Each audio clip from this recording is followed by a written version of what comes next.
welcome to this video where I'm going to walk you through my process of how I turn a finished painting like this into something that is digitally ready to print or give to a client or turn into bookmarks, cards, art prints. I thought this would be a good thing for me to share because I don't feel like this is talked a whole lot about in the art community, and for traditional artists this is actually a very big step in the art process, because you finish your painting and you can just take a picture of it and upload it online. But there are quite a few things you can do to the artwork to just remove some little mistakes you didn't like and to make it look as much like the original painting, and just to get the most out of your artwork that you can. So I have just finished this painting with the pelicans that you might have seen on Instagram.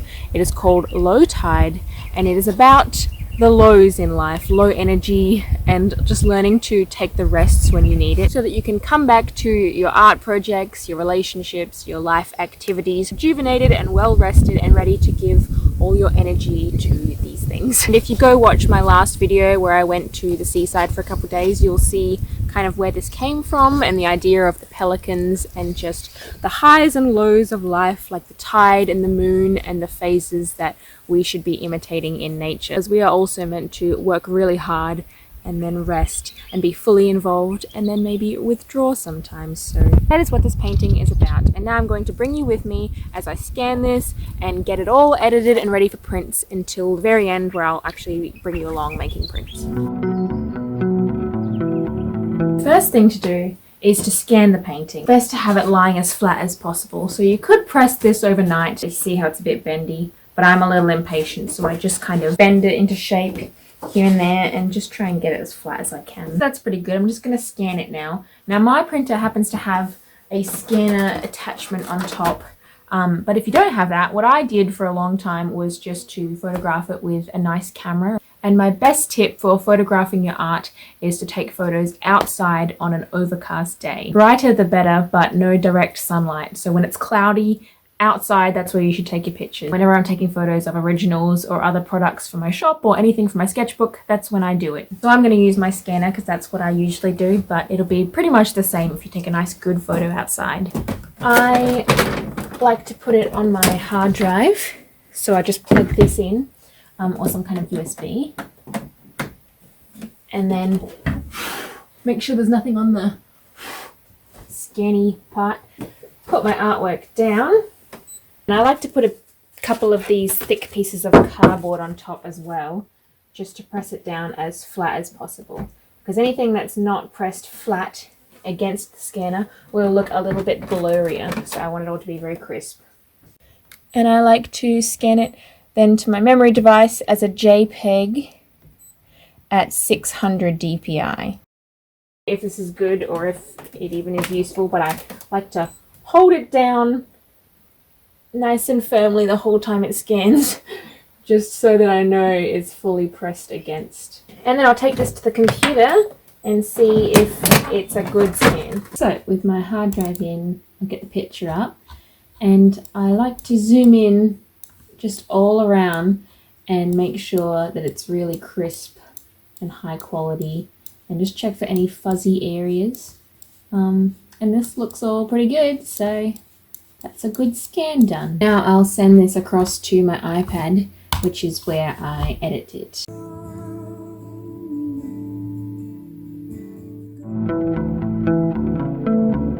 So I edit my paintings on Procreate. It works well for me because I can be like up close and tactile with my pencil, and also it has a few of the features I need. Photoshop type stuff like my curves and hue saturation. I don't find I need anything more than this personally. And I like to have it all in one place. And if you have an iPad, you can buy Procreate. I think it's like $14. But the same sort of principles will apply to other programs like Photoshop or Critter, which I know is free. And I imagine there are other programs you could research that are more centered at editing photos. Alright, so the first thing that I do with artworks like this that have this white border around the edge is I remove this border. And it's always good to duplicate this layer so that I can go back if I need it. And I also like to refer back to how it originally looked. First I get a big brush and I make the background a color that I can easily tell is the background, like pink. And I'll get rid of like as close as I can get without getting without taking away any of my artwork. And I'll go all around the edge first like that. And then I'll choose a brush. This one's a watercolor dry ink brush that I bought.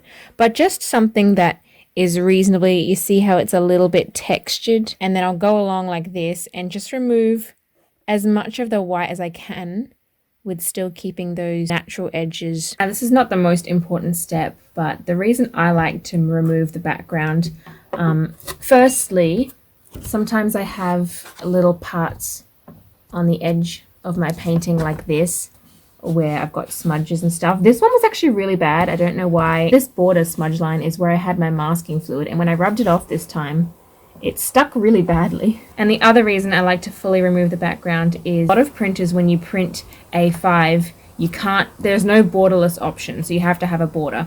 And if your border isn't pure white, and the border that they give you is pure white, there'll be a little bit of difference in white colors, and I hate dealing with any of that.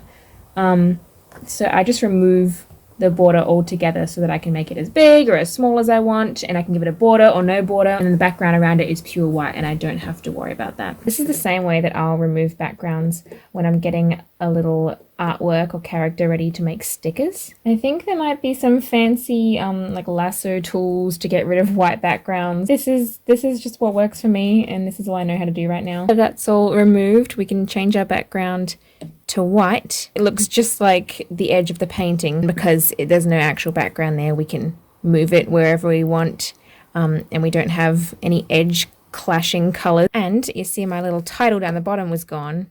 It's on this other old version. So what I can do is just use the selection lasso tool, grab that, and also grab my signature, copy, and paste it.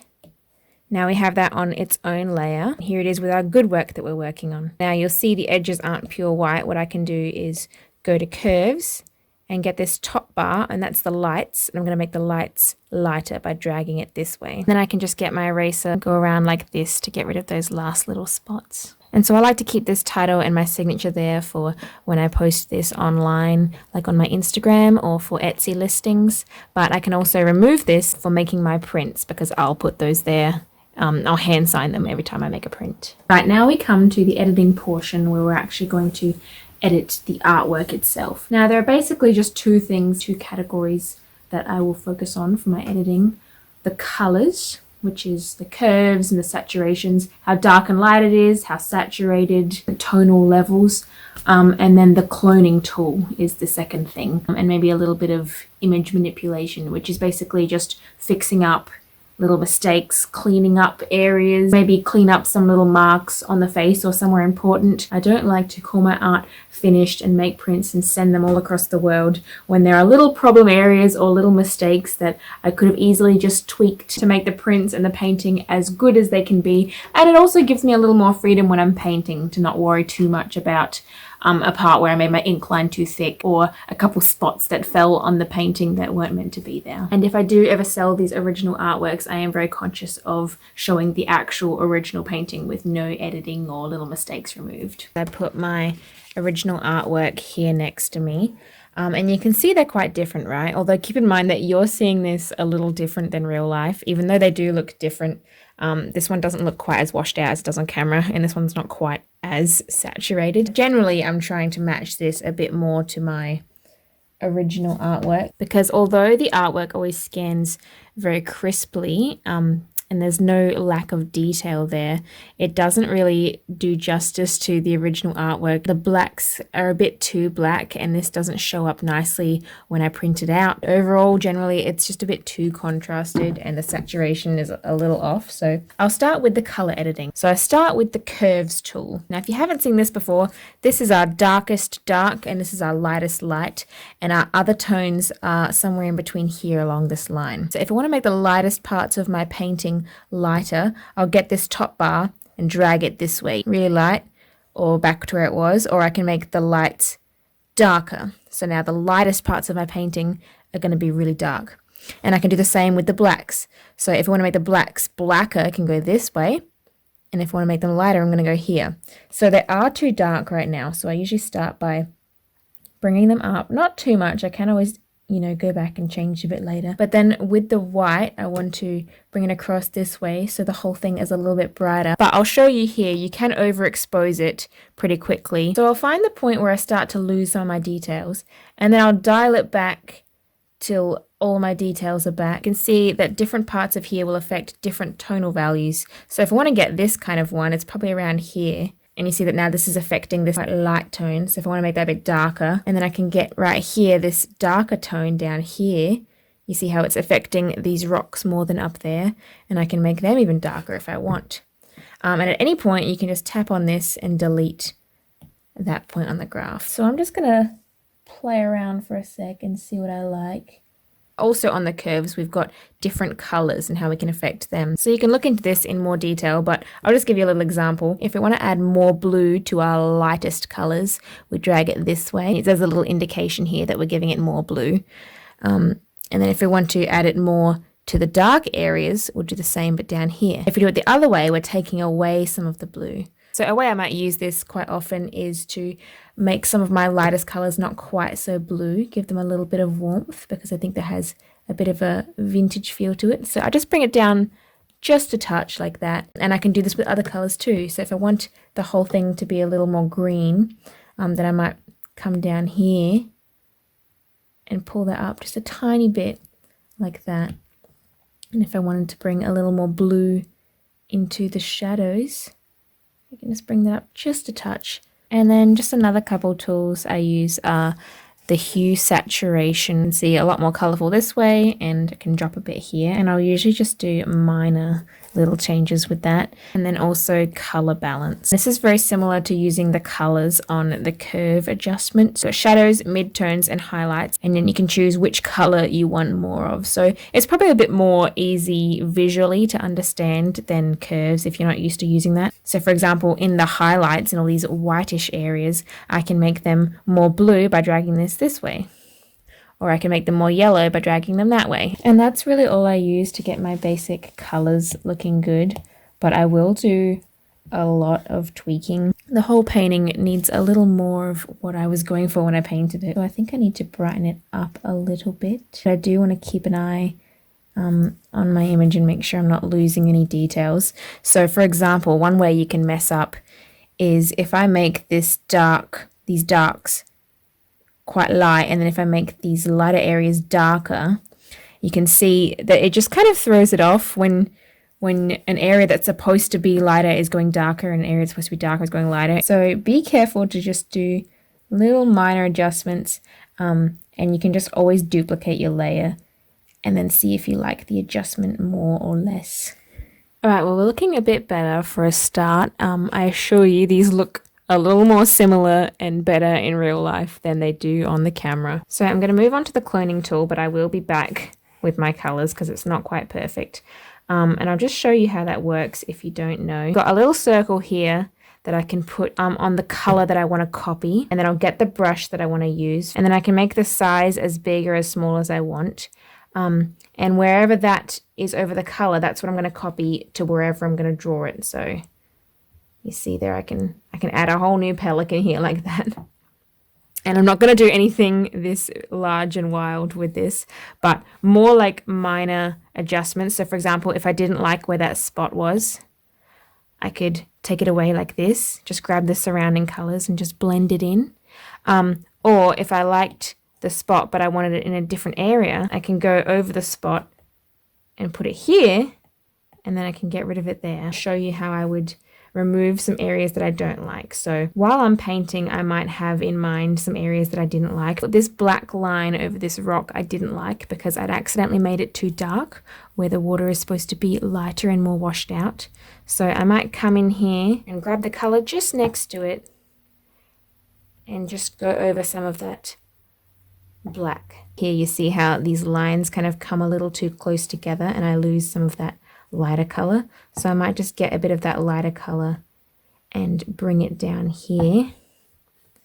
This round part here on this bird I didn't really like after I did it because it makes it look like the perspective is a bit off. I think this makes it look more like front on. Down here I don't like that. I'll bring that in. See what you like better. Try not to go too far on it, and also be careful about doing this. If I've got this here and I want to move this around, you can move this around with the pencil. If by accident you're not actually touching this right in the center, you might end up dragging a whole line, you see, like this, of color and messing up all your lines. If you forget, it's too hard to go back and undo it, and you make a lot of work for yourself. So I try and just drag this circle around with my finger, because your finger won't do anything. Now, I find the cloning tool can also be helpful in cleaning up the edges or changing the shape. If we wanted this a little more square, we could use our eraser to just bring a little bit off here, and then we can get our cloning tool, bring it out like that, you see. I have gotten I think a lot better at editing, but also it takes me a lot longer than it used to. I really don't like to look back at my old artwork and think that the painting was good, but there were just a few little things I could have changed, or if that mistake wasn't there, I would still like it today. So I think that's made me take my time a lot with these last few steps to really make sure that everything in the painting is working together. I have been trying to dial it back a little bit lately. Some of the charm of the painting is just the natural way that the paint will fall, the little imperfections here or there. So I want to make sure that my editing is always purposeful and with a light hand, rather than me just being a perfectionist and wanting every little thing to be perfect, because that's not what art is about. The thing is, this will always look better in real life. You can't even see it on the camera right now, but see the actual paint texture and the way my inking lines are, and everything is just natural and how it was meant to be created. And even though we can fix our imperfections here, there's a certain quality that the actual painting will have, which is great. And you know, that's what makes traditional art special in a way, and why people will buy originals. But that does mean it can be a very subtle and time-consuming process to digitize your work and get it ready for prints. And you'll often need to make it a little more saturated or more strong than your original painting in order to create the feeling that you see when you look at the nice painting. It does seem a little strange. It makes sense really, because there's a certain X factor about the real world things. Like, that's why photographers will sometimes over edit their pictures to try and capture that feeling that you have in real life when you're standing at this amazing mountainscape. Okay, well, I've been editing for like around about a day. I did other things in between. Here's what I have now, and here is my original painting. And I will show you here a few little changes. Here's the before. I really wasn't happy with this black line over his beak. So there's my now version. So just little edits like that. This little rock here, I also wasn't happy in the original, how sharp it kind of came out, a bit too square. That was an accident when I was inking it. So I just cleaned that up. Just looked a little too large, and I think it was mainly the head. So I just made the head a little smaller and got rid of that strange little part under his beak. But the outline of her hair up here looked a little too dark and cartoony. And her feet, I softened them a little, bringing this larger toe just in a bit, because it just made this left foot look too large. I think I'm satisfied with how it looks, and these are the colors I was going for. And now it's time to do my test print. So I will now send this to my laptop and we'll get it printing. Alright, before we start printing, I thought I would let you in on my printer in case you're also looking for one. I have the Epson EcoTank, or ET8550. And it's really good. I spent a long time looking for a printer, and then my friend Leffy from Leffy's Art, if you know her on Instagram, recommended this one to me. So basically, instead of any kind of plastic capsules that you have to insert into the printer and then throw away, you just have these large refill bottles of ink. So it's a lot less plastic waste, it's a lot less finicky and time consuming to fill it up, because these nozzles right at the top, this piece here fits right onto the printer, onto this part here, and then it fills up here so you can see your ink level right away. And I only get the genuine ink for it, but it is a lot more affordable than most other printers I have looked into or used. And for paper, I use the Ilford Gallery Fine Art Textured Silk paper. I get the A4 ones, and it's 270 GSM, so it's very thick. If you've been buying prints from me for a while, you might have noticed that my paper has changed a bit over the years, and I've just been looking for the perfect paper, and researched a lot and gone through quite a few papers, and this is my favorite. And I also try as much as I can to get paper that isn't too blue white. This one's got a little bit of a creamy color to it, which is great if you're trying to do more vintage style art prints. MacBook I have that doesn't work very well anymore. It just lives here and does all my printing. My paper in. Now I'm just going to put in the settings that I usually use, and you can do whatever works well for your printer, of course. So you can see sort of what it will look like with the border. Also, if my colors are a little messed up or if it's hard to see in here, I'm sorry. That's just because this room is really dark. I mean, I myself have trouble with it and I have to take my things outside to make sure the colors are right. It's starting to come out and I think it's gonna need to be more saturated. It's looking a little gray. It looks nice. Compared with my original though, it looks not so nice in person. So now I can see what I need to change, because I will need to do another version of this. You see, it can be misleading when you look at it on the screen, because it was looking too green before, and now it looks too blue. And I think the darks could also be lightened a bit, and the lights could be a little warmer, and just in general the whole thing could be lightened a little and less blue. But it's very crisp, so I'm happy about that, and everything looks beautiful. The edges are good, like it's a good border size. So I'll just try and tweak all those colors now, and I can put these side by side and see what I need to change. So I've been looking at my original and my first print. It was my first test print, and this is what I've got now. So I'm gonna go and see what that looks like. Okay, the second test print turned out a lot better. This is the first one. This is the second one. It still could be a little greener up top, and I think a little bit lighter, touch different. So I might make one more, but this one's still pretty good. Okay, I've done 3 test prints now, and the third actually is not as good as the second. I think this is the closest to my original. I just might bump up the saturation a little and bring down the blue a little, but otherwise keep it the same, and this is probably the best I'm going to get, I reckon. Printing my 4th test print. This had better be the one. I feel a little crazy because I don't think a lot of people could tell the difference between the 3 of these. I hardly can, but they print quite differently, and it's all in the subtleties. Hey, wonderful. After all this time, on our 4th test print, this is the one I'm going with. The background behind the pelicans up top is a little lighter. I just thought it was a bit muddy here, and same with the water. It's a little bit lighter, a little bit clearer, and it is just a little bit less blue, warmer and saturated like my original. So that's the closest I've been able to get, and I really like it. Oh, and I forgot to say before, but if you can, try and change it to CMYK. I have a program that I put it through that does that, because that's what printers like better than RGB. If you don't know what I'm talking about, you can look that up. But I haven't really noticed much of a difference when I print, but I just try and do it if I can, because maybe it does make a subtle difference. So for a case like this, which happens quite often, where I had to edit my digital version a bit more than I wanted to allow it to print properly, because things do show up a little differently when they're printed. I'll usually have a digital version that I'll save, which looks better digitally for putting on Instagram and looking at online, and then I'll have one saved to my computer that is better for printing, that might not look as good on the computer but prints out well. And now I wanted to update you on something special that I'm doing in October. I will be traveling to the UK, and this is my first time flying by myself out of the country. I've only been out of the country once before, and that was to Hawaii when I was younger. And this is England and Scotland, and I've always dreamed of going there, and I'm so excited. Meeting up with my brother and his friend, who are currently traveling a bit around Europe, and I'm going to be there for all of October, and it's going to be the middle of autumn, which I'm so excited for. Suffice to say, I am very excited, and will be ready to gather inspiration and do a little bit of sketching and taking photos around, so I'll be sure to make some kind of video while I'm there. So that's the next video you will see. And in other news, my calendars are here, which is wonderful, so I'm just wrapping them up and getting them all sent off before I leave. And that's only a week from now, so I've been spending a lot of time punching all the holes and wrapping these up.